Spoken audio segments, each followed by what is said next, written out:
Sir आप सबको horror story सुनाते हैं, आज मुझे भी सुनाइए। चलिए बिल्कुल, आज मैं आपको एक ऐसी हॉरर स्टोरी सुनाने वाला हूं जिसके बाद आप भी इस स्टोरी पर सोचने पर मजबूर हो जाएंगी कि ऐसा कैसे किसी के साथ हो सकता है। एक लड़का जिसको प्रेम होता है या प्रेम की चाहत होती है, उसके जीवन में एक लड़की आती है, वो लड़की किस तरीके से उसकी ज़िंदगी को बर्बाद कर देती है।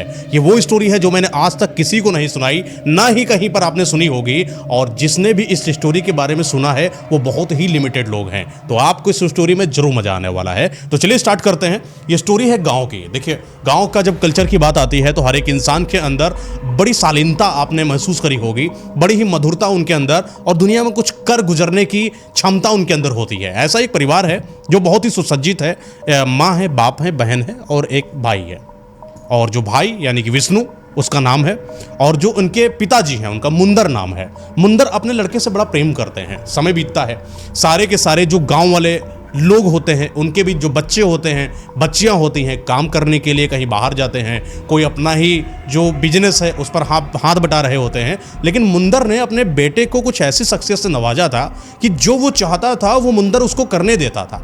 मुंदर ने कभी नहीं बोला कि विष्णु बेटा तुम मेरे हिसाब से काम करोगे, तुम मेरे बिजनेस में हाथ बटाओगे।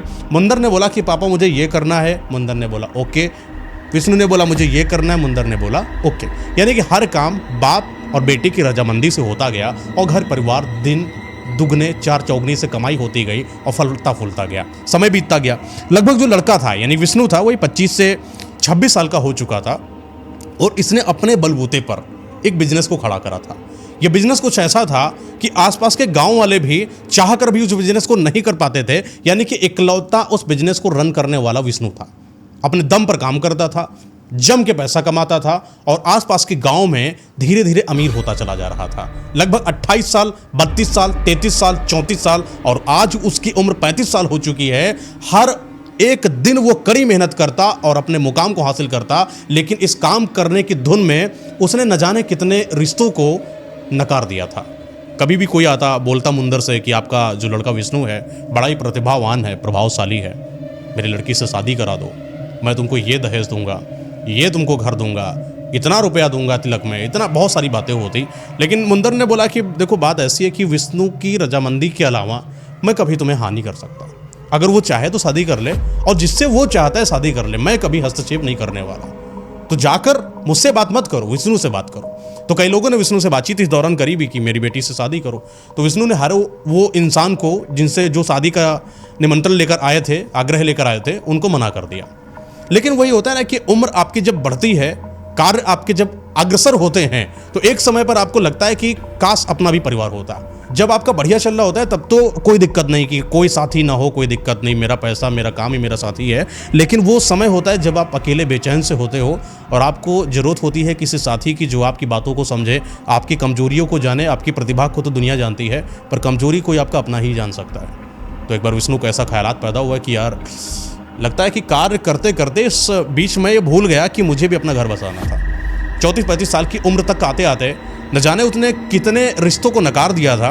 वही 2-3 सालों से वो रिश्ते की चाहत में था, लेकिन अब देर हो चुकी थी। 32-33 साल का लड़का था जब से उसने रिश्ते में रजामंदी दिखाई, और वो 24-26 साल से लोग आते थे अपनी लड़की को लेकर, उनको मना करता था। तो अप्रॉक्स अच्छा खासा समय बीत चुका था। 9-10 साल कोई भी लड़का, कोई भी बाप अपनी बेटी को रोकेगा नहीं। सबने शादी कर दी, अच्छी लड़कियां चली गई, सब वही बेकार सी लड़कियां बची। बेकार यूं क्योंकि वो विष्णु के मुकाबले नहीं थी। अलग वो शादी कर सकती थी, लेकिन विष्णु के रुतबे के बराबर की कोई लड़की अभी समाज में थी नहीं। तो रुतबा भी मेंटेन करना होता है, यूं ही किसी लड़की को उठाकर उससे शादी करना शोभा नहीं देता किसी सभ्य परिवार को, किसी वैल्यूबल आदमी को। तो विष्णु और मुंदर लोग इस चीज़ से काफ़ी परेशान थे कि मतलब उनकी शादी नहीं हो रही है, और लड़का भी और बहन भी है, वो भी उम्र होने वाली है, 24 साल के आसपास की उम्र होने वाली है। और अगर विष्णु की शादी नहीं हुई तो लोग मतलब बहन की शादी करा दें, लोग बातें बनाएंगे कि देखो लड़के में शायद या तो कोई खोट है या तो कोई बात है। तो अगर बहन की शादी पहले हो गई तो फिर उसकी शादी नहीं होगी। लेकिन इस बीच में विष्णु ने हमेशा अपने घर वालों को समझाया कि बहन की शादी कर लेते तब चीज़ें आगे बढ़ेंगी, जो होगा देखा जाएगा। मेरी शादी हुई भी या नहीं भी हो गई देखा जाएगा। लेकिन बहन हमेशा अपने भाई को बहुत प्रेम करती थी। वो चाहती थी कि मेरी शादी के पहले मैं भाभी से मिलूं, मुझे मिलना है, मुझे वो नंद भाभी का रिश्ता देखना है, तब जाकर मैं शादी करूंगी, जब तक मेरे भैया की शादी नहीं हो जाती। वो होड़, वो जिद उस बहन की और मुंदर की और उसके पत्नी की कि विष्णु को कभी भी इस चीज़ के लिए इतना परेशान नहीं किया जितना आज कर दिया था।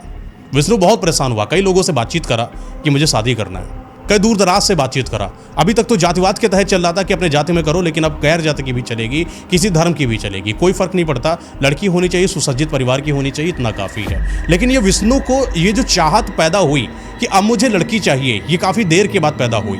वो सही समय इनका छूट चुका था, अब इनको लड़की नहीं मिल रही थी और इनकी चाहत सिर्फ लड़की थी। पैसा कमा रखा था, बिजनेस बेहतरीन चल रहा है, मान सम्मान प्रतिष्ठा ऐश्वर्य वैभव हर जगह से इनको मिल रहा है, पैसा आने की कोई कमी नहीं है। जब भी घर पे आते तो पैसों से नवाजे हुए आते, लेकिन कमी रहती तो बस एक अपनी वफादार एक इंसान की जो उनके बाहों में हो, जो उनसे बातचीत करे और बोले कि तुम मेरे अपने हो, ऐसा कोई भी मिल नहीं रही थी। समय बीतता गया। अच्छा, ये जो समय बीतता रहा 35 साल 36 साल, इस बीच में एक इंसान थे, उन्होंने बताया कि यार एक काम करो, जब तुम इतना ही परेशान हो, सब कुछ तुमने करके देख लिया है, तो मेरे संपर्क में यहीं अपने गांव के थोड़ी सी दूर पर 10 से 11 किलोमीटर की दूर पर एक बाबा जी हैं, तांत्रिक हैं, हालांकि वो अपना मठ चलाते हैं। उस मठ में वो कई सारे कार्यक्रमों को निवारण देते हैं, जैसे कि कोई एक महिला जिसका बच्चा नहीं हो रहा है यानी बांझ है, उसको बच्चा दिलवा देते थे। कोई पति पत्नी की चाहत में जाए, उनसे कुछ वो क्रियाएं करा ले, उनको पत्नी मिल जाती थी, या कोई अधूरा छूटा प्रेम मिल जाता था, पत्नी को पति की चाहत हो जाती थी, या हर वो चीज़ें जो सांसारिक तौर पर होती थी, उन सारी चीज़ों का समाधान वो बाबा जी करते हैं। तो कोई बड़ी बात नहीं है, सब कुछ बिगड़ ही चुका है, तो एक बार जाकर देखो, शायद बाबा तुम्हारी कोई मदद कर दें। तो उसने बोला हाँ बात तो सही है, चल के देखते हैं। दिन तैयार हुआ, अगले दिन चलना है बाबा जी के यहाँ। बाबा जी तक बात पहुँच चुकी है कि कोई एक फलाने गाँव का लड़का विष्णु, जो कि एक अच्छा बिजनेसमैन है, वो आपके पास आने वाला है और वो इस चीज़ में आपसे मदद चाहता है। तो बाबा जी भी शायद इस तैयारी में थे। और जैसे विष्णु जो है उनके मठ के दरवाजे पर पहुंचता है, मत्था टेकता है और आगे की तरफ चलता है, पहला ही कदम अंदर रखता है कि नहीं मठ के अंदर से जो बाबा तांत्रिक थे उनकी आवाज़ आती है, विष्णु जरा चप्पल को बाहर कर दो, कि अंदर आना तो थोड़ा सा शांति से आना। उनकी बातों में रौद्र था, उनकी बातों में बड़ा ही रूडपना था, क्रोध, जैसे कि एक बात बोल दिया वो करो, जैसे कोई ऑर्डर दे रहा हो किसी इंसान को। आज तक ये ऑर्डर किसी अपने माँ बाप ने नहीं दिया विष्णु को, लेकिन वे बात उसको चुभी कि कोई इंसान इतने तीव्र शब्दों का इस्तेमाल करके मेरे से वार्तालाप कैसे कर सकता है, वो भी बाबा तांत्रिक जिससे पहली मुलाकात अभी हुई भी नहीं, मैंने उसको देखा भी नहीं। ये चीज़ विष्णु को थोड़ी सिखा ली, लेकिन कोई बात नहीं, अब बात अपना काम करना है तो फिर जाना ही है। तो अपना चप्पल बाहर उतारता है, विष्णु घर के अंदर प्रवेश करता है, तांत्रिक बाबा उसके पास बैठते हैं, उनके सारी बातों को सुनते हैं, जो विष्णु के अंदर मन के अंदर हलचलें थी उन सारी बातों को देखते हैं। तो बाबा बोलते हैं कि काम करो बेटा, एक साधना है, कर पाओ तो कर लो। लगातार 11 दिन की साधना होती है, अगर उसको कर लिए तो मैं गारंटी देता हूँ कि मैंने जिन जिन को भी इस साधना के बारे में बताया है, उन्होंने अपनी ज़िंदगी में कुछ अच्छा ही किया। मतलब उस साधना के तौर पर जो उनको फल मिला वो सच में उनकी ज़िंदगी को बदलने जैसा रहा। बस याद रखना कि ये साधना साधारण नहीं होती है। इस साधना के दौरान तुम्हें कुछ ऐसा एहसास हो सकता है कि तुम इस जीवन को खोते चले जा रहे हो, लेकिन यहीं तुम डगमगाना नहीं, तुम अपने आप को मजबूत रखना और वो साधना करते जाना। जरूर वो साधना तुम्हें वो सारी चीज़ें दे देगी जिस चीज़ की चाहत में तुम भटकते हुए मेरे पास आए हो। तो विष्णु बोला, बाबा अब तो मैं उस दौर पर हूँ कि आप बोलोगे कि 4 मंजिल से कूद जाओ, उस ऊंचे पेड़ से कूद जाओ, वो भी मैं कूद जाऊँगा। आप मुझे बताओ मुझे करना क्या है। अब ज़िंदगी में सब कर लिया, अब अगर मौत भी आ जाए तो मुझे उससे गिला शिकवा नहीं है कोई। विष्णु की बातों में वो थोड़ा सा रौद्रपना, मतलब गुस्सा नहीं, मतलब जो होता है रुआसे वाला गुस्सा था, अपनी ज़िंदगी से हताश पने वाला वो था। बाबा ने देखा तो बाबा बोला कि बेटा परेशान मत हो, और तुम्हारे साथ ये कौन है? तो बोले कि ये मेरे संपर्क के दोस्त हैं। बोले कि काम करना कि जब ये करने जाना तो किसी को लेकर मत जाना, इससे पहले कि मैं तुमको कुछ बताऊँ इसको बाहर कर दो। तो विष्णु ने उस लड़के को बोला कि तुम बाहर जाओ। बाहर गया, अकेले में विष्णु को बताया, एक मंत्र दिया और एक यंत्र दिया। ये यंत्र क्या है कि जैसे ही आप इसको पहनकर अपने गांव के 3 किलोमीटर दूर एक नदी बहती है, उससे कटी हुई एक नहर बहती है, उस नहर में आपको आसन ग्रहण करके बैठ जाना है, और उस नहर की औसतन जो पानी बहने की ऊंचाई है, जब आप बैठोगे तो आपके कंधे तक आएगी। जब आप वहाँ पर बैठ जाओगे, सिर बाहर रहेगा और आपका धड़ नीचे रहेगा पानी के अंदर। रात के 11 से 12 बजे के बीच, यानी कि 11:43 के आसपास आपको इस जो साधना है उसको आपको संपन्न करना है, लगातार 11 दिन तक। और 1 दिन, 2 दिन, 3 दिन, 4 दिन, 5 दिन, 6 दिन, 7 दिन, 8 दिन, 9 दिन लगातार आपको सेम तरीके से करना है। और तुमको ऐसा आभास हो सकता है कि जरूर कोई आसपास है, कोई एक ऐसी अदृश्य शक्ति जो या तो तुम्हें भयभीत कर रही है, या तो तुम्हें भटका रही है, या तुम्हें अपना बना रही है। कुछ तो ऐसा आएगा जिस चीज़ के लिए तुम्हें सतर्क रहना पड़ेगा। बस याद रहे, विष्णु की कभी डगमगाना नहीं। ये वो कार्य है, ये वो क्रिया है, या तो करना या तो मत करना, दो ही चीज़ें हैं। और करा तो सिद्धत से करना, और मत करना तो मत करना। क्योंकि अगर इसको बीच में छोड़ा, और अगर इस बीच दौरान अपने उस भ्रम के तौर पर अगर आपने आंखें खोल दी और मंत्रों उच्चारण करते वक्त ही उस अधूरा छोड़ दिया, हो सकता हो कि वह दृश्य शक्ति तुम्हारी जान को लेकर अपनी दुनिया में लेकर चली जाए। क्या बाबा इतना डरावना होता है क्या इतना सब? कोई साधारण सी प्रक्रिया हो तो बताइए ना बाबा। अरे अभी तो तुम बोल रहे थे कि मंजिल से कूद जाएंगे, पेड़ से कूद जाएंगे, इतनी साधारण सी है। मैंने तो पता नहीं कितनी बार कर दी। करना चाहे तो इंसान क्या नहीं कर सकता। बोला ठीक है बाबा, अगर आप बोल ही रहे हैं तो एक बार मैं करूँगा। लेकिन बाबा सच में कैसा फल मिलता है? बिल्कुल मिलता है, हजारों लोगों को मिला है। और रही बात अगर संदेह की, तो मैं कौन सा तुमसे बोल रहा हूँ कि इसको करो ही, छोड़ दो, कोई दिक्कत नहीं। जाओ अपना बिजनेस संभालो, अपना काम करो, बिटिया की बहन की शादी है करा दो, कोई दिक्कत नहीं। मन हो तो करना, श्रद्धा हो तो करना, और गट्स हो अंदर, मतलब हो जिगरा तो ही करना। तो विष्णु ने बोला ठीक है। समय तय हुआ, मंत्र तय हुए। 9वें दिन पर तक की बात इनको पता चली थी। तो बाबा से पूछा कि बाबा अच्छा 10वें 11वें दिन अब क्या करना है? बोला कि 10वें दिन तुमको एक प्रक्रिया करनी है। उस प्रक्रिया के दौरान जैसे ही 10वां दिन होगा और 11वें दिन लगने की बात होगी, 10वें दिन तुमको कुछ एहसास होगा कि कोई तुम्हारे यहाँ कंधे पर हाथ रखकर तुम्हारी बाहों में चिपटने की कोशिश कर रहा है। ये एक बाहर की एक ऐसी शक्ति होती है जो कि स्त्री रूपेण है, जो तुम्हारे साथ आती है, तुम्हारी देह की चाहत रखती है और तुम्हारे साथ शारीरिक संभोग बनाने की इच्छा रखती है। बस इतना याद रखना कि यहाँ पर अपने मन को डोलने में मत देना, क्योंकि मन का डोलना तुम्हारी जिंदगी का खात्मा के बराबर है। क्योंकि वो 11वें दिन से पहले की ये पूरी परीक्षा है। अगर तुमने पास कर लिया, 11वें दिन जाना 2 माला लेकर, गुलाब की बनी हुई पुष्पों की, और एक अपने को पहनने के बाद सेम तरीके से मंत्रों का उच्चारण करना। सामने तुम्हें कुछ एहसास होगा।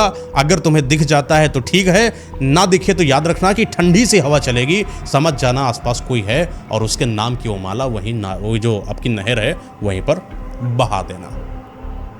तो बाबा बोला ठीक है जाओ। विष्णु उठा, बाहर उसका दोस्त ने बोला कि क्या हुआ, बाबा ने क्या बताया? बोला कुछ नहीं, बाबा ने बोला कि जल्दी शादी हो जाएगी, और छोटा मोटा प्रक्रिया बताया कि एक साधना करनी पड़ेगी जो कि घर पर ही कर देंगे आके बाबा।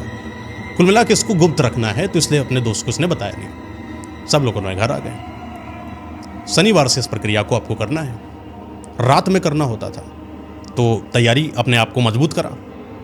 वही 11 बज के जितने मिनट की मैंने बात बताई वहाँ पहुँचा नहर के किनारे। और नहर के किनारे बस कंडीशन बाबा ने एक और बताई थी कि निर्वस्त्र जाना है, सारे कपड़ों को उतारता है, नदी के किनारे वही नहर के किनारे रखता है और नग्न अवस्था में धीरे धीरे उस पानी के अंदर प्रवेश करता जाता है। वो बैठने की कोशिश करता है तो देखता है कि इस यहाँ पेट तक पानी आ रहा है, मतलब अभी वो सही स्थान नहीं आया है। वो सही स्थान तब है जब आपका पूरा धड़ डूब जाए नदी में और सिर्फ आपका सर दिखाई पड़े। तो फिर आगे बैठता है, फिर भी नहीं, फिर यहाँ तक थोड़ा और आगे बैठता है तो देखता है कि हाँ अब जो है वो सही आसन बन गया है। वहाँ पर आसन करता है, कुंडली धारण करता है, हाथों को ऐसे करता है, मंत्र उच्चारित करना चालू कर देता है। यंत्र बाबा ने दिया था, उस यंत्र को पहनना चालू कर देता है और करते करते उस मंत्र का जप करना चालू करता है। लगभग 1001 बार उस मंत्र को उच्चारित करना होता है। ये करते करते आपको लगभग 1 से 1.5 घंटे का समय लग जाता है। समय लग गया, 12:30 से लगभग 1 बज जाता है। मंत्र उच्चारण करने के बाद नदी से बाहर आता है, कपड़े पहनता है, वापस अपने घर जाता है। अच्छा, घर वाले इस चीज़ के बारे में संदेह इसलिए भी नहीं करते क्योंकि बिजनेस के काम के तौर पर ये अक्सर रात में बाहर चला जाया करता था। तो जब भी होता तो बहाना बना देता कि मुझे थोड़ा सा काम है, लेट हो जाएगा लेट आने में। तो लेट जाता, घर के इनकी मम्मी या बहन कोई भी आ जाता, कुंडी खोलता, ये अपने घर के अंदर प्रवेश कर जाते। अच्छा, रात में सोए तो बार बार वही सब आ रहा था कि नदी में गए, कैसा लगा, अजीब सा लग रहा था। मैंने सब मंत्रों का उच्चारण करा लेकिन कुछ ऐसा हुआ नहीं। पता नहीं कि क्या मंत्रों से भी कुछ आ भी सकता है कि नहीं। श्रद्धा तो थी लेकिन श्रद्धा विश्वास में बदलने के लिए थोड़ा समय लगता है किसी इंसान को। तो समय बीता, 1 दिन, दूसरे दिन किया, तीसरे दिन भी ऐसा ही करा, लेकिन अभी तक कुछ इसको ऐसा आभास नहीं हो रहा था। 3 दिन बीते। अच्छा, चौथे दिन करने जा रहा था कि शाम का समय, फिर वही गाँव के बीच से, वही थोड़ी दूर जहाँ पर तांत्रिक बाबा जी का मठ था, वहाँ गया बाबा जी से मिलने। तो बाबा जी को मिला और बाबा जी को वारदात बताई कि 3 दिन किस तरीके से इसने करा। तो बाबा ने बोला बिल्कुल सही कर रहे हो। तो बाबा से बोला कि बाबा कुछ हो तो रहा नहीं है, आपने बताया था ना डर जैसा लगेगा, मुझे तो कुछ लगता ही नहीं। तो बोले कि बेटा तुम कठोर दिल के आदमी हो, वरना कमज़ोर दिल का आदमी जो होता अब तक कि उसकी सिट्टी पिट्टी गुम हो चुकी होती।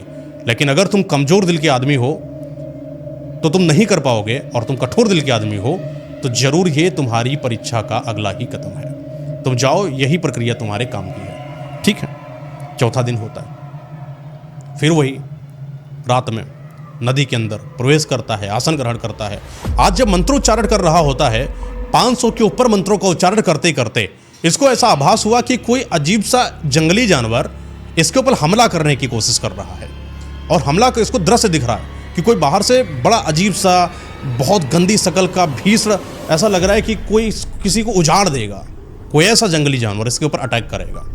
और जैसे ही अपनी आंखों के आसपास उस आई हुई शक्ति रूपेण उस जानवर को देखता है, ये भयभीत हो जाता है और आंखें खोलने ही जा रहा होता है कि उसको याद आता है कि बाबा ने बोला था कि आंखें मत खोलना और मंत्रों को बीच में मत रोकना, वरना हो सकता हो कि यही जानवर जो दूसरे बहुरूपिया के रूप में आया है यही मुझे मार दे। हो सकता हो छलावा हो या भ्रम हो।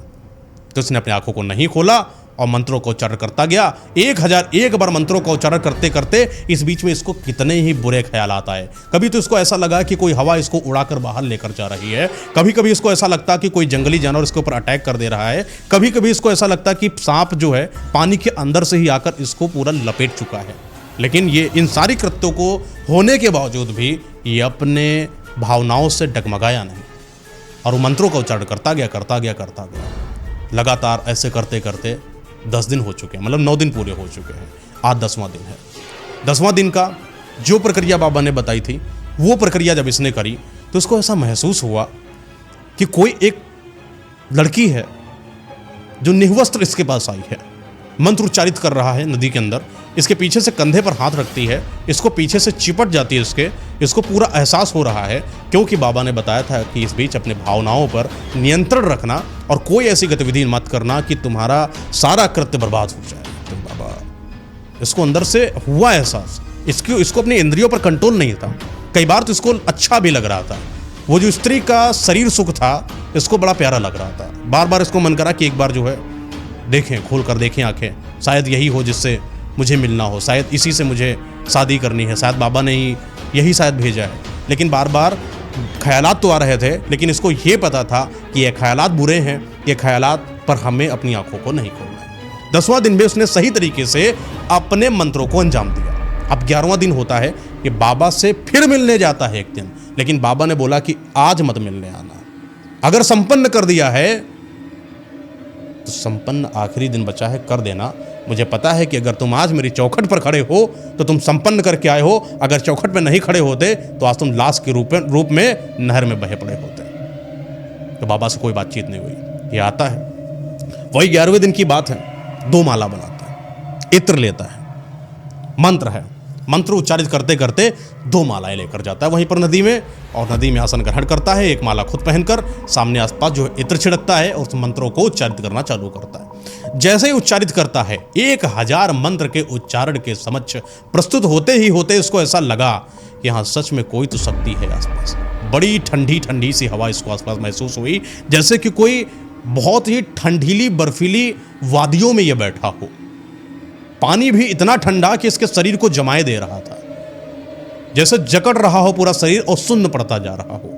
वो 1000वां मंत्र इसके लिए भारी पड़ता जा रहा था कि 1001 बार का वो जो मंत्र है वो उसके मुख से न निकल पाए, इतना कांप रहा था अंदर से ये। लेकिन वो मंत्र को बोलते बोलते समझ गया कि ये आखिरी समय है, यही परीक्षा का समय है, कर दो विष्णु वरना सब बर्बाद हो जाएगा। तो विष्णु ने कर भी दिया, उस माला को उसी नहर में प्रवाहित कर दिया बहते जल में। और जैसे ही 1001 मंत्र हुआ पूरा, सारा वातावरण सामान्य हो गया, बर्फ जैसी हवाएं भी नॉर्मल हो गई, वो पानी भी अपने सामान्य स्थिति पर आ गया और वो बहती हुई माला को देखता रहा कि वो बहती चली जा रही है। निकलता है, कपड़े उपड़े पहनता है, अपने घर पर जाता है, आज सुकून की नींद सोता है क्योंकि आज उसने कुछ ऐसा करा है जो सच में इसके जीवन को बदलने वाला था। लेकिन ये जो परीक्षा इसने दी है इसका फल नहीं मिल रहा। 15 दिन, 16 दिन, 17 दिन, 18 दिन, 20 दिन, धीरे धीरे 30-31 दिन हो गया। अभी कोई भी ऐसा योग नहीं आ पा रहा है कि जहाँ पर ये ऐसा महसूस करे कि कोई लड़की जिसके लिए इसने साधना को करा है वो उसको मिल चुकी है।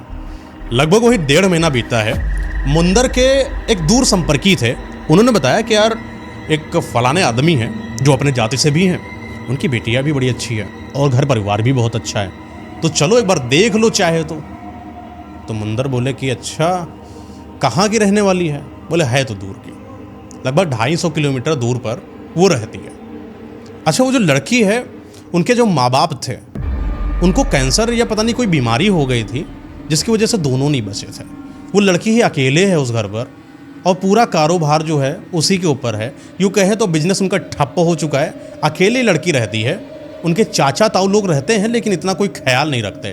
लेकिन अगर तुम उनसे शादी करोगे तो तुम मेरे दोस्त हो, तुम्हें जानते हो कि अगर लड़की अकेली है, गृह गृहस्थी भी है उनके नाम पर, तो अगर विष्णु शादी करेगा तो ज़रूर फिर दहेज की क्या ही बात, सभी उसका हो जाएगा।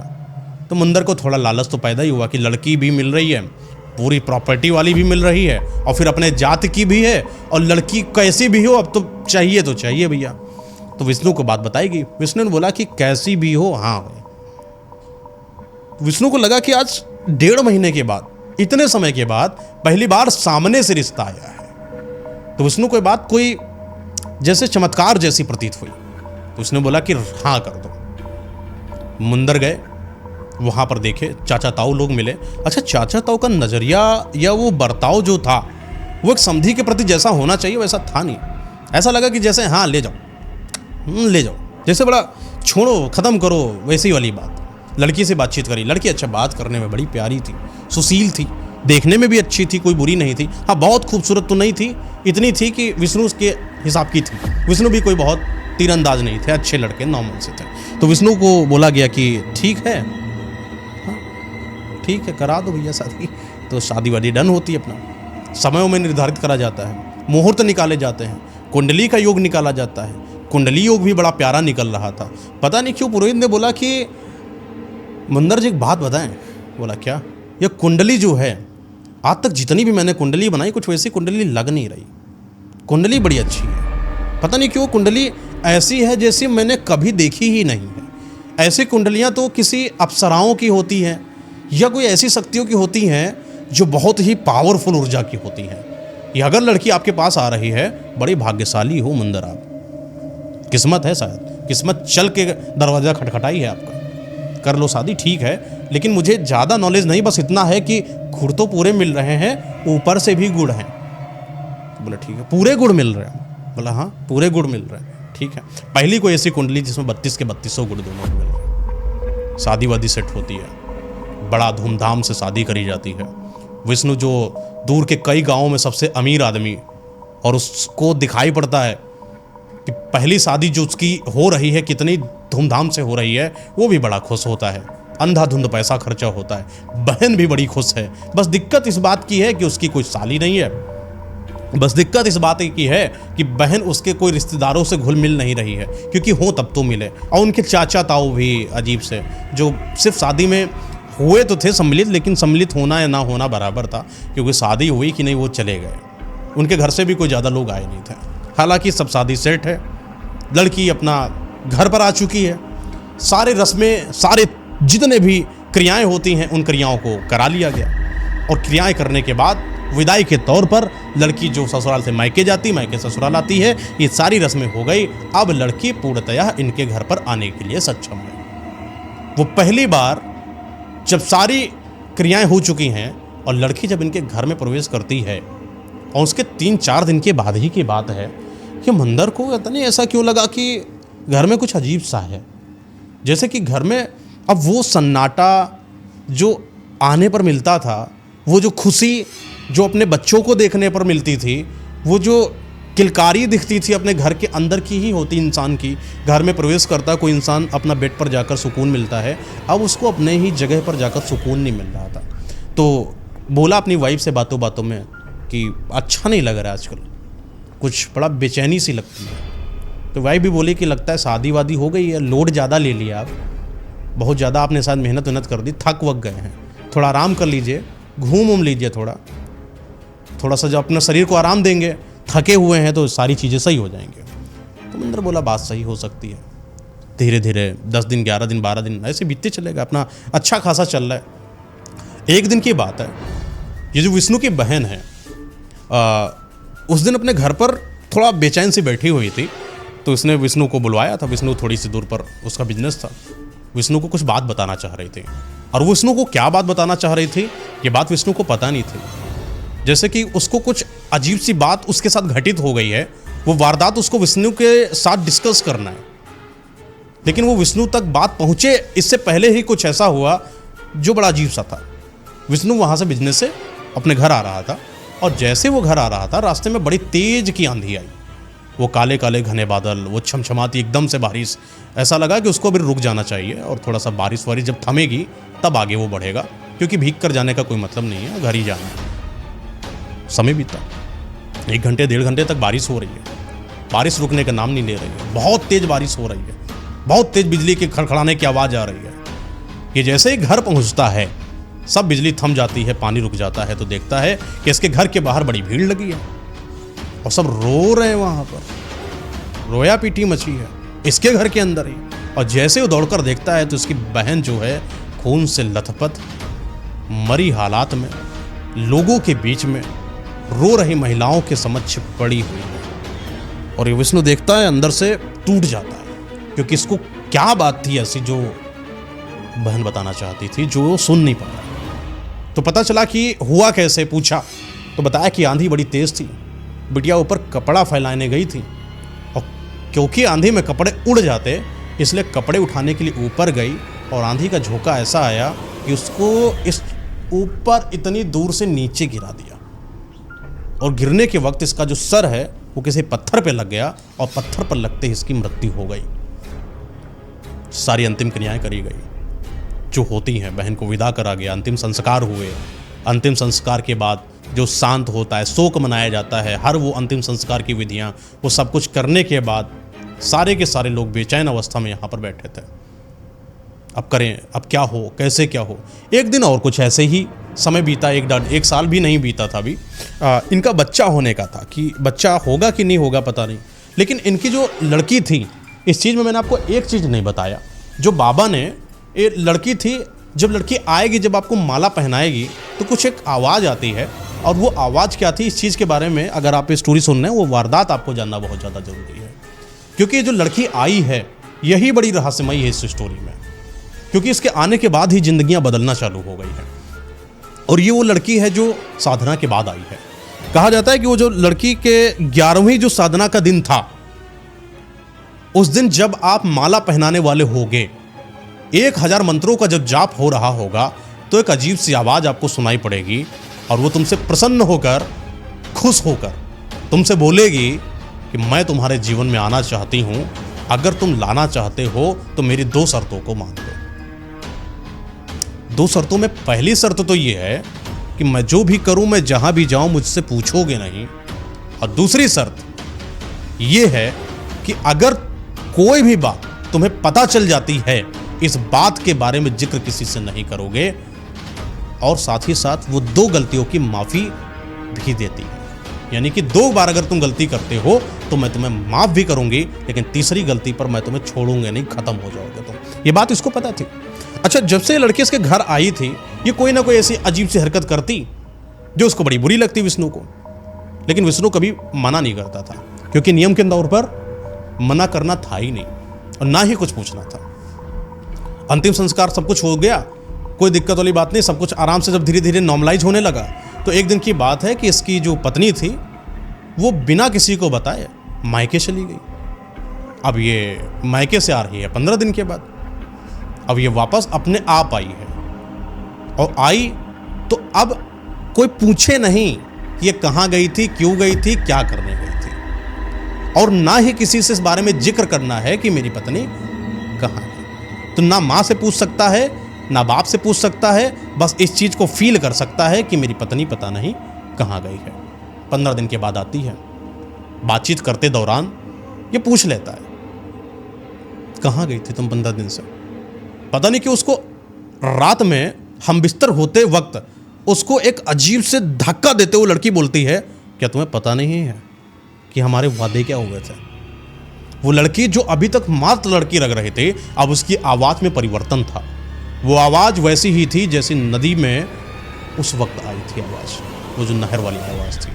वो आवाज़ इससे मिलती जुलती थी और इसको इस चीज़ के लिए एक तरीके की चेतावनी की, वो जो होती पहली वार्निंग, वो दे दी गई कि क्या तुम्हें पता नहीं है क्या कि तुमको मुझसे कुछ भी नहीं पूछना है। ठीक है, ये बात क्लियर होती है। उसी दिन के अगले ही दिन पर पता नहीं क्या होता है कि इनका जो नहर है, नहर इनके गांव से टच है और उसके ऊपर पीपा वाला जो पुल होता है, पुल से क्रॉस किया जाता है, उसी से आप आगे जाओगे। उसी पुल से इनके पिताजी का आना जाना था। पता चलता है कि कोई एक आकस्मिक घटना होती है और पिताजी इनके उस पुल से आ रहे थे और वो पुल ही टूट गया। और पुल टूटने के चक्कर में पिताजी के साथ साथ 2-3 लोग और आ रहे थे और सारे के सारे नहर में डूब कर मर गए, क्योंकि वहाँ पर नहर में भावरी आई थी। पता नहीं क्या हुआ था कि उसने उस पानी को डुबो लिया और उन 3 लोगों की मृत्यु हो गई। ये वो दूसरा दुख था जो इनके परिवार पर पहाड़ बनकर टूटा था। एक बहन का दुख अभी थमा नहीं था कि जल्द ही अपने पिताजी के मरने का वो शोक इनके घर के आसपास आ चुका था, जो इनको रोने पर मजबूर कर रहा था और इनको अकेले होने पर मजबूर कर रहा था। इधर इनके पिताजी का अंतिम संस्कार ही नहीं हो रहा था कि वो लड़की अंतिम संस्कार में सम्मिलित नहीं हुई और वो पता नहीं कहाँ गायब हो गई। 1 दिन, 2 दिन, 3 दिन, 4 दिन तक नहीं आई। जब ये 2-3 दिन हो गया, ये आई नहीं और 3-4 दिनों के बाद आई, तो उसको गुस्सा तो बड़ा आया पत्नी के ऊपर, लेकिन पूछ सकता नहीं है, क्योंकि अगर ये पूछा तो बर्बाद हो गया। क्योंकि चेतावनी एक जो 2 इसको शर्त मिले थे, 2 शर्तों में भी उस लड़की ने एक शर्त पर भी चेतावनी रखकर इसको आगाह कर दिया था कि अगली बार अगर तुमने पूछा तो वो पहली शर्त तुम्हारी टूट जाएगी। कि वो काफ़ी था इसके लिए चुपचाप सहन कर रहना कि अगर मैंने पूछा तो मेरा बर्बाद हो जाएगा काफ़ी कुछ। अच्छा, 3-4 दिन के बाद आया, शोक बहुत ज़्यादा था, आई और उसने इसके साथ आते ही संभोग करा। और इसको पता नहीं क्या था कि उसको जो देह सुख था अपनी महिला का, उसके बाद वो सब भूल जाता था। वो जब भी कोई गलती करती, वो आती इसके साथ संभोग करती, ये सब भूल जाता, ये सब फिर नॉर्मल हो जाता, फिर उस पत्नी के साथ खुश हो जाता और उसको ऐसा लगता कि कुछ हुआ ही नहीं था। पुराने वो समय की वारदात वो सब भूल जाया करता था। पता नहीं उस रात उसके साथ क्या होता था, संभोग करते वक्त कुछ तो इसके साथ हो जाता था कि पुरानी याददाश्त को ही भूल जाता था। अगला दिन फिर से इसका लगता कि जैसे नया स्टार्ट हो रहा है। फिर अगली सुबह होती है, सब कुछ नॉर्मल हो जाता है। घर में वैसे ही शोक मचा है, प्रताड़ना वैसे ही दिमाग में चल रही है, घर बिल्कुल एकदम समझो बर्बाद हो चुका है। थोड़े दिन के बाद ऐसा पता चलता है कि इनकी जो माँ है उनको कोई बड़ी बीमारी लग गई। अब बड़ी बीमारी लग गई है, खर्चा हो रहा है, वैद्य बुलाए गए, डॉक्टर्स बुलाए गए जो आसपास के थे, कहीं कोई इलाज नहीं। महीने 1.5 महीने तक प्रॉपर इलाज चला, फिर पता चला कि माँ भी इस दुनिया को छोड़कर चली गई है। अब इनका अपना कोई नहीं बचा, अब बचा है तो सिर्फ वो लड़की बची है जो शादी के तौर पर आई थी। न बहन बची, न बाप बचे, न माँ बची, सिर्फ वो लड़की है। और जब भी कोई अंतिम सा वो मृत्यु हो रही है, ये 2-3-4 दिनों के लिए पता नहीं कहाँ गायब हो जा रही है। ये इस बार आई लड़की 4-5 दिनों के बाद फिर आई। फिर आते आते जैसे ही संभोग करने जा रही थी, विष्णु ने पकड़ के कोने में उसको बेड पर रखा, बोला कि ये बताओ तुम कहाँ जाती हो। बस कि वो समय था जिसको पूछना नहीं चाहिए था। और जैसे ही इसने पूछा, बोले क्या पूछ दिया ना तुमने, अब याद रखना कि तुम्हारा बहुत कुछ नुकसान करूंगे मैं। बस पूछते ही इसका बिजनेस का जो जहां पर काम धंधा चल रहा था उसमें आग लग जाती है और पूरा बिजनेस वहां पर ठप। और बोलते हैं कि अगली बार मत पूछना, 1 लाख तो बचा है। और ये बात जो हम लोगों के बीच में हुई है, और अगर तुमने ये बात किसी को बताई, दूसरी शर्त भी हमारी व्यर्थ हो जाएगी तुम्हारे लिए और तुमको मैं मार दूंगी। तो बोलते आखिर ये बताओ तुम हो कौन, तुम बताओ तो तुम हो कौन, तुम्हें क्या चाहिए मुझसे। तो बोलती है कि अब मत पूछना मेरे बारे में, तुम्हारी दूसरी शर्त भी आज ही खत्म करके तुम्हें खत्म कर इस चीज का एहसास दिला दूं कि मैं कौन हूं। विष्णु चुप हो जाता है। लगातार ऐसे ही 10-15 दिन चलता है। अब ये अपनी पत्नी से दूर रहने लगा। जितना उसको प्रेम था ना अपनी पत्नी के प्रति, सब खत्म। तुम दूर रहो, हम दूर रहें, तुम्हारे अपने काम, हमारे अपने काम, बिजनेस पूरा ठप है, पूरी दुनिया व्यर्थ है, अब जीने का कोई मतलब भी नहीं बचा है। तो एक दिन पता नहीं कोई एक इंसान आया, ऐसे ही विष्णु अब काम धंधा बचा ही नहीं तो जाए कहाँ पर। गांव में ऐसे ही बैठा था बरगद के पेड़ के किनारे। गांव में होता है 12-1 बजे तक आप बैठकर गेड़िया वेड़िया टाइप में लोगों से बातचीत कर रहे हो, तो बैठे बातचीत कर रहा था। एक आदमी आया, बोला थोड़ा अपनी पत्नी को संभाल लो। बोला क्या है? रात में कहीं जाती है, दिन में कहीं से आती है भीगी भीगी। तो उसने कहा पागल हो क्या, पत्नी मेरे घर पर रहती है, वो काहे जाएगी बाहर, मत मानो। और नहीं मानते तो एक बार तुम देख लो चाहे अपने आंखों से। 12-1 बजता है, सोने की तैयारी हो गई, अपना तैयार हो सो गए। गांव में वैसे भी 9-10 बजे आदमी सो जाता है। 12-1 बजा, उठा और हाथ इधर उधर हिला कर देखा तो पत्नी है ही नहीं बगल में। इसने आसपास पूरे घर में आवाज़ दी तो लड़की हो तो आवाज़ से सुने, तो लड़की थी ही नहीं। तो देखा कि जिस मुख्य दरवाजे से अंदर आया जाता है उसमें भी कोई कुंडी नहीं लगी, वो भी हल्का सा केवल उड़का हुआ था, मतलब सिर्फ पल्ला बंद है लेकिन कोई सिटकनी नहीं बंद। हल्का सा खोलो बाहर आ जाओ। इसने दरवाज़ा खोला, बाहर आया तो देखा कि लड़की है नहीं। अब अगले दिन इसने विचार किया कि पूछ तो सकते नहीं है कि तुम कहाँ गई थी, अगर पूछ दिया तो गए, ख़त्म हो गए। तो आया, बैठा रहा, वही 4 से 5-6 बजा तो देखा कि दरवाज़ा चर से खुलता है और अंदर वो लड़की प्रवेश करती है, वही उसकी वाइफ। और फिर वो नॉर्मल वॉशरूम में जाती है, अपना कपड़े उपड़े चेंज करती है, छपछपाहट, भीगे भीगे से पैरों के चिन्ह बने हुए थे वहीं पर जो ज़मीन थी, और आकर इसके बगल में लेट जाती है। और 7 बजे के आसपास ये जैसे आंखें खोलता है उसी तरीके से बहाना करते हुए आंखें खोला और वो आती बड़े प्रेम से इससे बात करती है। आज पूरे रात इसने सबको देखा था क्या कार्यक्रम हुआ है, उसके बावजूद भी वो लड़की ऐसे बिहेव कर रही जैसे कि वो कहीं गई नहीं थी और अपने पति के सामने गुड मॉर्निंग के तौर पर वैसी उतरी। इसको पता था कि मुझे जानना है, पूछूंगा नहीं लेकिन देखूंगा कि ये जाती कहाँ है। अगले दिन की तैयारी है, 9-10 बजे पूरा तैयार होकर बैठा है। अब ये जब जाएगी तो पीछे पीछे जाऊंगा। उठती है 12-1 बजे के आसपास, उठी और कुछ कपड़े अंदर जाकर बदला, पता नहीं कुछ सामान लिया था और हाथ में कुछ औजार सा था वहीं पर, जो कि इसके घर पर कहीं दफन थे, कोने में छुपा के रखती थी। उनको लेती है और चलती है, बड़े ही सुडौल होकर, साड़ी एकदम चिपका कर जैसे अंग प्रदर्शन करा जाता है उस तरीके से पहने हुए। वक्षस्थल, ये जो अपना क्लीवेज होता है, ये भी सब पूरा ओपन है, हाथ पूरे खुले हुए हैं, ये पूरा एकदम साड़ी बस यहाँ तक पूरा सब दिख रहा है और चलती चली जा रही है। ये पीछे से दरवाज़ा खोला धीरे से और देखता कि वो आगे आगे जा रही है। अच्छा, जब आगे आगे जा रही है तो उसके पीछे पीछे 2-3-4 कुत्ते भी लगे हैं, वो भी भौंक नहीं रहे हैं, जैसे उसके मंत्रमुग्ध होकर उसके पीछे पीछे जा रहे हैं, जैसे कि वो उसका दीवानापन, उसका आकर्षण उन कुत्तों को उसकी तरफ खींचता हुआ उसके पास लेकर जा रहा है। जिस गली, जिस मोड़, जिस मेड़ पर वो जा रहे थे, उस गली, उस मोड़, उस मेड़ पर कुत्ते भी पीछे पीछे जा रहे थे और वो पीछे काफ़ी दूरी बनाए कर पीछे पीछे चला जा रहा था। तो जाता है, देखता है कि इसका जो मार्ग है वो नदी की तरफ जाता है और जैसे वो नदी में जाती है, नदी के आसपास वो 3 कुत्ते गए थे साथ में, तीनों कुत्तों को पकड़ती है, उनको बीच से जो औजार होता है उससे गला काटती है। गला काटने के बाद उनको वहीं पर दांतों से ऐसे नोच कर खाना चालू करती है और नोच कर हड्डी वहीं पर डाल देती है। उसके बाद वो नदी में प्रवेश करती है। ये पूरा मंजर ये किनारे, पेड़ के किनारे खड़े होकर देख रहा है। नदी के अंदर प्रवेश करती है। 5-6 बजता है, पूरे समय तक 3-4 घंटे हो गए नदी से बाहर नहीं आए। कोई एक साधारण सी स्त्री या साधारण सा इंसान 10 मिनट, 20 मिनट, 30 मिनट, 1 घंटे के अंदर नदी के बाहर से क्यों नहीं आ रहा है, ये सोचने पर मजबूर, सांस भी रुकती है। लेकिन 4-4, 5-5 घंटे तक नदी के अंदर जाकर गई तो गई कहाँ, ये नहीं पता चला। और फिर वही 5:30 बजता है, वो लड़की वहाँ से निकलती है भीगी भीगी अवस्था में, बिना किसी से बातचीत करे और कुछ बिना देखे हुए सीधा सीधा आकर दरवाजे को खोलती है। और जैसे वो दरवाजे खोलकर उस अपने चेंजिंग रूम में बदलने के लिए जाती है जहाँ कपड़े उपड़े रखा जाता है, और बदली कपड़ा उपड़ा, तब तक ये जाकर बिस्तर पर लेट जाता है। और वो लड़की फिर वापस आती है, इसके बिस्तर पर लेट जाती है और आराम से सुबह जैसे उठते हैं दोनों वैसे उठते हैं। ये लगातार एक नहीं, कम से कम महीना भर तक अपनी पत्नी को देखता है।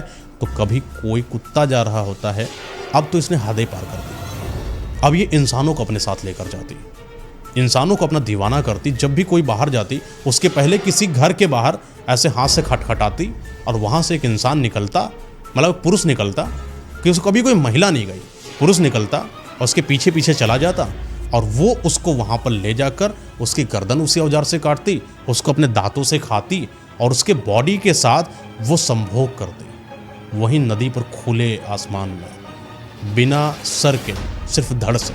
बाद में उस धड़ को अंदर नदी में लेकर जाती। कुत्तों को नहीं लेकर जा रही थी, पुरुषों के धड़ों को और शरीर को अंदर लेकर जाकर वही 5:30 बजे उठती, फिर उसके साथ वही लेट जाती। लगातार ऐसा होता गया। कई बार इसके मन में आया कि एक बार पूछूं कि जाती कहाँ हूँ, पर नहीं पूछ सकता था और ना ये बात किसी से बता सकता था, और अगर किसी से बताता तो सब कुछ खराब हो जाता। तो कई बार तो लोग इसके पास आकर शिकायत करने लगे कि तुम्हारी पत्नी रात में कहीं तो जाती है, और जब भी कोई आकर इससे इस बारे में जिक्र करता अगली बारी उसी की होती। हर दिन कोई ना कोई इंसान इसके गांव का खत्म होता जाता। लगभग 110 दिन तक यह कार्यक्रम चलता है और गांव में 112 या 15 कुछ घर थे। लगभग 2 या 3 ही घरों के मर्द बच्चे थे, बाकी सारे के सारे इस औरत ने खा लिए थे। और उनके साथ खाकर उनके साथ क्या करती, सिर्फ देह भोग करती और उसके अलावा कुछ नहीं करती। और उन सारे इंसानों की जो आत्माएं थी उनको बंधन करके अपने पास लेकर जाती। अच्छा, जब पूरा गांव था इस चीज से प्रताड़ित हो चुका था, तो एक बार 2-3-4 लोग घर में जो बचे हुए थे और ये भी बचे, तो सब लोगों ने एक मंडली बनाई और मंडली बनाकर इस चीज पर विचार धारणा करी कि आखिर गांव में हो क्या रहा है। प्रतिदिन कोई ना कोई इंसान खत्म हो रहा है, खत्म नहीं सॉरी वो गायब हो रहा है। खत्म भी हो तो इंसान को कम से कम उसकी लाश मिले, एक सांत्वना हो कि मेरा इंसान जिंदा है कि मरा है, मैंने अपने हाथों से दफनाया है, सुकून हो कम से कम। लेकिन वो इंसान गायब हो रहा है, पता ही नहीं चल रहा है कहाँ है कहाँ नहीं है। सारे लोग परेशान हैं। इस बीच में परेशान होकर अच्छा ये बात ये किसी से बता सकता नहीं है, अगर बता दे तो क्या भीषण नुकसान हो जाए ये भी नहीं पता, और क्या इसका गायब हो जाएगा पता नहीं, किस चीज़ का डर इसके अंदर है, क्यों बता क्यों नहीं रहा है, ये भी बड़ा एक अजीब सी बात है। बता दे खत्म करे लेकिन बता नहीं रहा है।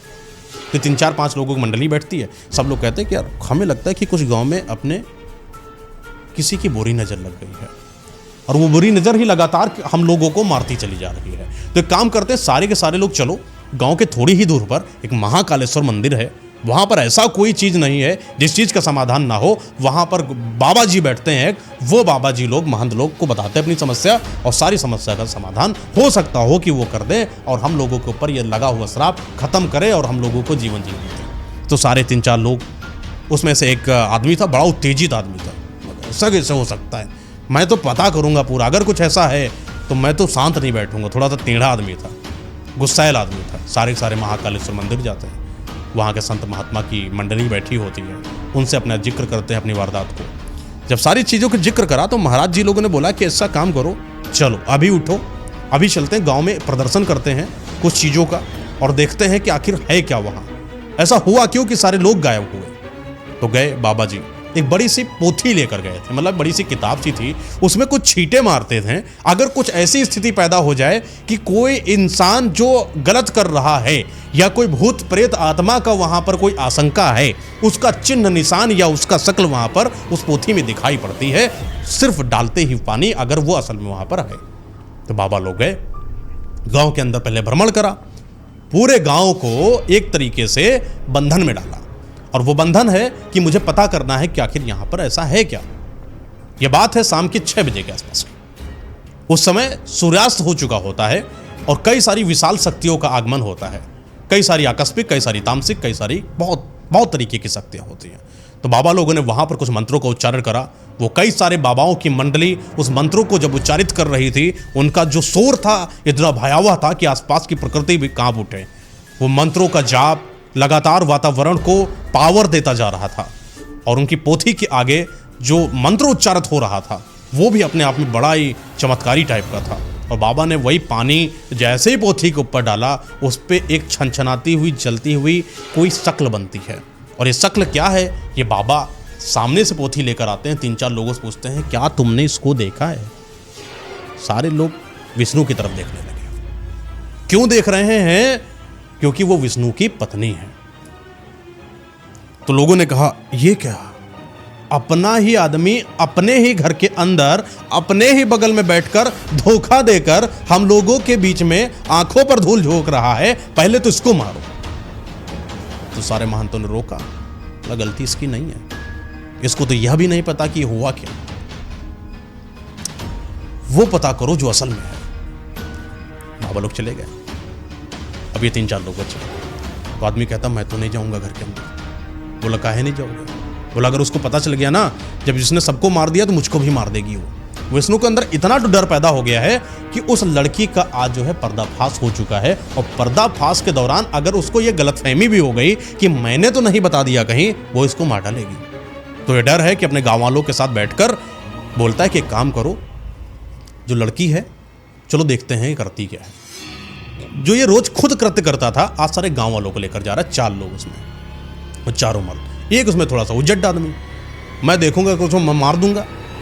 ठीक है, वही समय होता है 11-12 बजे का, घर का दरवाजा खुलता है, लड़की वैसे निकलती है, मतलब इसकी वाइफ, और नदी की तरफ जा रही होती है। ये सारे के सारे लोग पीछे पीछे पीछा करते करते उसके पीछे गए। पेड़ के किनारे बैठकर देख ही रहे थे कि नदी के किनारे जाने वाली है, तब तक कि उजट आदमी बोलता है कि अरे जा रही, इसके पहले इसको मार दो। और गया दौड़ता दौड़ता उसको मारने के लिए। शायद उस लड़की को पता चल गया था कि कौन कौन है मेरे पीछे। उसने पीछे पलटा और इसकी ये मुंडी पकड़ा, ऐसे घुमा दिया, पूरा गोल गोल पूरी घुमा दी, और वहीं पर इसको ऐसे लटक के मार दिया। और इसके साथ भी देह के साथ संभोग करा और उसकी शरीर को लेकर नदी के अंदर कूद गई और उसकी आत्मा को निकालकर उसका बंधन बना लिया। और जैसे ही सुबह उठकर ये रास्ते से आ रहे थे, इसने बचे 2 लोगों को भी मार दिया, जो और 2 इसके साथ आए थे। अब सिर्फ बचा है विष्णु। विष्णु की तरफ वो देखती है और कोई इशारा नहीं करती है, और सिर्फ घर के अंदर प्रवेश करती चली जाती है। अब विष्णु परेशान है, डरा है, क्योंकि उसको पता है कि उसने सब कुछ जो है गड़बड़ कर दी है। अब ये डरा सहमा वही महाकालेश्वर मंदिर जाता है और वहां पर बाबाओं के सारे बारे में बताता है कि बाबा अब सब नियंत्रण के खत्म हो चुका है, अब आप ही लोग जो करो तो करो, वरना सब खत्म। तो बाबा लोग तुरंत आते हैं, और जैसे ही बाबा आए इनके घर पर और दरवाजे को खटखटाया तो देखा कि उसकी पत्नी उसके घर में है ही नहीं। और फिर ये मंत्रोच्चारण करना चालू करते हैं, कई सारी शिव शक्तियों का, शिव साबर मंत्रों का प्रयोग करते करते इस चीज़ के बारे में यह पता करा लेते हैं, क्योंकि इनके पास एक यंत्र है जो किसी भी इंसान की आत्मा को संकेतिक कर कर उस इंसान की ओरिजिनल जगह पर लेकर जाता है। सारे बाबा के बाबा लोग, और ये विष्णु खुद वहां पर जाता है और ये संकेतिक करते करते करते करते करते करते देख क्या रहे हैं कि ये एक ऐसे जंगल की तरफ जा रहा है जहां पर एक मठ है, वहां पर एक तांत्रिक रहता था जो लोगों के समस्याओं का निवारण करता था। इसको याद आता है कि ये तो बाबा वही थे जिन्होंने मुझे समस्या का समाधान दिया था। इसको तो ऐसा लगा कि क्या हो रहा है मेरे साथ, पूरा समझ में नहीं आ रहा कि हो क्या रहा है। ये बाबा तो वही हैं, और जैसे ही बाबा लोग वहां पूरे एंट्री करते हैं, पूरे मठ के किनारे को बंधन बनाते हैं सब, पूरे मंत्रोच्चारित करके। और मंत्रोच्चारित करके जैसे ही बंधन बनाए, वो तांत्रिक बाबा उसके अंदर जो निकले हुए थे, देखने के लिए कि असल में हो क्या रहा है, कौन इतनी तेजी से मंत्रों का उच्चारण कर रहा है। जैसे ही मंत्रों का उच्चारण परिपूर्ण होता है, तुरंत ही वो तांत्रिक बदल जाता है उसकी पत्नी में। यानी उसकी पत्नी ही असली में तांत्रिक थी। वही जो है लोगों के साथ ये मारण क्रिया करती थी, वही लोगों को अपने जाल में फंसाती थी, और जाल फंसाने के लिए उसने तांत्रिक मठ बना रखा था और लोगों के साथ गलत करती थी। ये वही साधु संत थे जिन्होंने उस लड़की, यानी कि जो तांत्रिक थी, जो पिशाचिनी तौर पर थी, वो असल में पिशाचिनी थी, कोई अप्सरा नहीं थी, कुछ नहीं थी। वो पिशाचिनी लोगों के साथ देह भोग करने के लिए, गैर पुरुषों के साथ संबंध बनाने के लिए, उनको अपना बनाने के लिए और उनको मारकर अपनी दुनिया में ले जाने के लिए, या यूं कहें कि इस ब्रह्मांड के अंदर अपनी अलौकिक शक्तियों को जिंदा रखने के लिए, तामसिकता को बढ़ाने के लिए, अंधकार को जन्म देने के लिए उन आत्माओं को अपने साथ रखती थी। जितनी आत्माओं की बढ़ोतरी, उतने साल उसके बढ़ते थे। और इस तरीके से वो तामसिक शक्ति, यानी वो पिशाचिनी, जो तांत्रिक बाबा के रूप में मठ के अंदर रहकर लोगों को गुमराह करके अपने वश में करती थी, वो अब कैद में आ चुकी है बाबा के। उन लोगों ने उस पिशाचिनी को कैद किया, और कैद करने के बाद उस मठ को किनारे से बंधन युक्त किया, और बंधन युक्त करने के बाद वो जो आत्मा थी, जो पिशाचिनी थी, उसको महाकालेश्वर मंदिर में ले जाकर बंद कर दिया। क्योंकि कोई भी पिशाचिनी जब महाकालेश्वर मंदिर के पास जाती है, वो उसकी जो ओज होता है बाबा का, जो तपन होती है, झेल नहीं पाती। वो आत्मा भी झेल नहीं पाई और उस अग्नि की तपन से वहीं पर मर गई। और यह भी बताया जाता है कि वो जो तंत्र मठ था, उसमें सिर्फ एक पिशाचिनी नहीं है, लगभग से लगभग लाखों करोड़ों आत्माएं अभी भी मंदिर के अंदर बंधन युक्त जब करा गया था, तब उसके अंदर बांध दी गई थी। और तब से लोगों को बोला गया है कि कभी भी उस मठ के अंदर प्रवेश करने की कोशिश मत करना। वो मठ आज भी उसी तरीके से वैसे ही उजड़ा वीरान पड़ा है, और वहाँ पर कोई आता जाता नहीं है, और अगर कोई वहाँ पर गया है तो वापस नहीं आया। कहते हैं कि कभी कभी अनजाने में पक्षी उड़ते उड़ते वहाँ पर चले जाते हैं, और जैसे ही उसके मठ के ऊपरी हिस्से पर आते हैं, वो तड़प तड़प कर उसी में गिर जाते हैं। यानी कोई भी इंसान, कोई भी पक्षी, कोई भी जानवर वो मठ के अंदर प्रवेश करेगा वो अपनी ज़िंदगी से हाथ धो बैठा।